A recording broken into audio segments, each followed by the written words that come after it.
Com base nesse momento de complexidade, de perplexidade no qual a nossa sociedade se encontra, nunca foi tão necessário que nós estejamos atentos ao que temos ouvido, ao que temos permitido chegar aos nossos ouvidos. Nunca foi tão necessário que estejamos atentos ao que temos permitido que a nossa mente internalize. A OMS, dias atrás, criou até mesmo uma palavra nova no seu vocabulário: infodemia. Infodemia diz respeito a esse fluxo, essa sobrecarga de informações que estão na internet. A overdose de notícias, de informações que, para complicar um pouco mais, muitas vezes são fake news. Dependendo da estrutura psicológica do indivíduo, do cidadão, essa infodemia pode trazer também algumas consequências para a saúde mental da pessoa. É com base nisso, queridos e queridas, que eu me lembrei de maneira muito forte da palavra Efatá. Efatá é uma transliteração grega de uma palavra do aramaico, que quer dizer abra-se. A primeira vez que eu tive contato com essa palavra foi um tempo atrás, quando eu estava lendo o Evangelho de Marcos, precisamente no capítulo 7. Ali é dito que Jesus se aproxima de um homem surdo e gago. De maneira muito mística, Jesus coloca os dedos nos ouvidos daquele homem, coloca saliva na língua daquele homem e suspira e diz a palavra Efatá. Instantaneamente, a Bíblia vai dizer que os ouvidos daquele homem se abriram e ele passou a ouvir. E também passou a falar normalmente. Repito que num tempo como esse de hoje, se faz necessário que nós estejamos atentos para o que é que nós estamos abrindo os nossos ouvidos para ouvir. E é também com base nesse sentimento que brotou em mim um encargo muito forte de maneira simples, com palavras simples, permitir que chegue aos seus ouvidos, nesse momento tão complexo, um pouco de revigoramento. Eu quero, por meio de palavras simples, de alguma maneira ser motivo de esperança na sua vida e motivo de reanimação de fé para você, ok? Então eu te lanço um desafio e te faço um convite. Se possível, tente agora, ao longo desse vídeo, se desconectar de todo o ambiente negativo que possa estar te envolvendo. E ouça de maneira simples as palavras simples que eu quero trazer para você, ok? Vivemos num momento de isolamento social, distanciamento social, que traz as suas consequências, é claro, para cada indivíduo, para cada cidadão. Ainda mais quando nós percebemos, somos forçados a perceber que o convívio familiar deixou de ser um hábito há muito tempo para a grande maioria. Estarmos confinados com os que são mais próximos de nós, filhos, pais, cônjuges, deixou de ser costume para muitos há muito tempo. Mas agora nós nos encontramos numa situação a qual nos força a estarmos nesse ambiente de convívio familiar.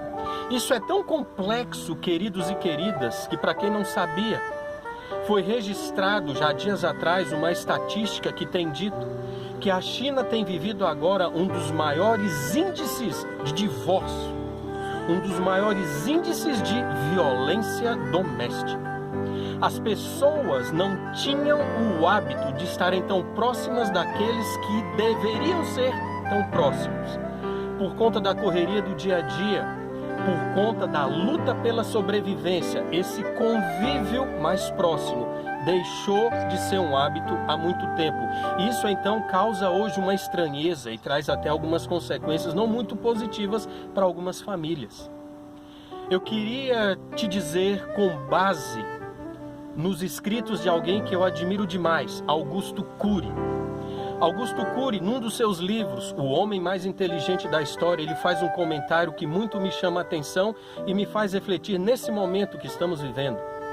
Ele traz como uma das características principais do Mestre Jesus o seguinte: Jesus, como mestre, era alguém que conseguia se reinventar no caos. Pegando esse comentário desse escritor, eu quero aqui te encorajar, a mesmo estando num ambiente de caos que se instala, eu te lanço o desafio de, assim como eu tenho tentado, eu te lanço o desafio de se reinventar no caos. Aproveite a oportunidade. Creio que para a grande maioria, nós nunca estivemos tão próximos dos nossos filhos, dos nossos cônjuges, dos nossos pais para alguns, dos nossos avós para outros.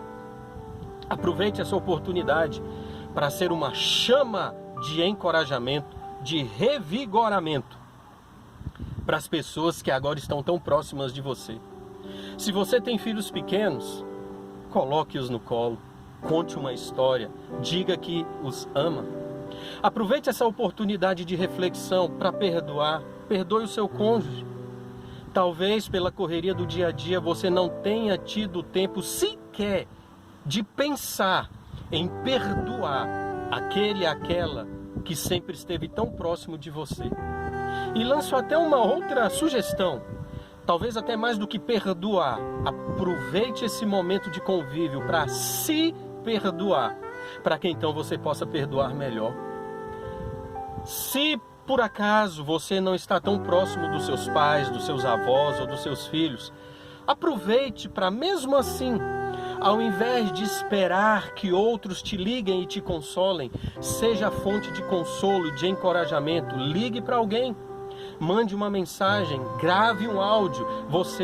Eu creio que você ainda não tem noção do quanto que isso pode ser motivo de esperança, de fé na vida de alguém.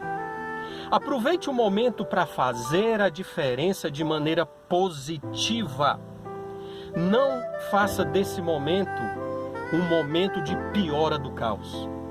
Quando eu falo piora do caos, é porque como traz uma certa estranheza esse momento de isolamento social para alguns pais, para alguns cônjuges, para alguns filhos, nós podemos fazer disso o efeito contrário. Ao invés de sermos uma fonte de encorajamento, sejamos uma fonte de amargura.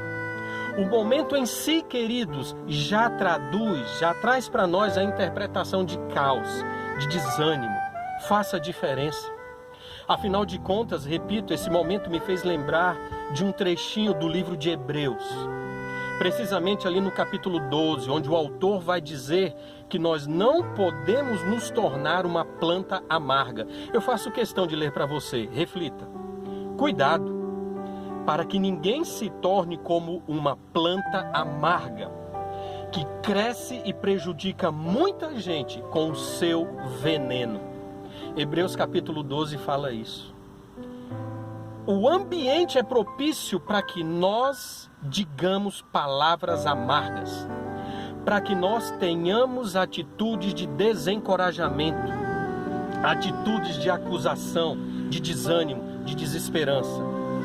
Mas o desafio é esse: permita-se se reinventar no caos, e seja na sua casa, e seja para os que estão próximos de você, avós, pais, filhos, cônjuge, seja na sua casa, no seu lar, uma fonte de esperança, uma fonte de revigoramento, uma fonte de fé.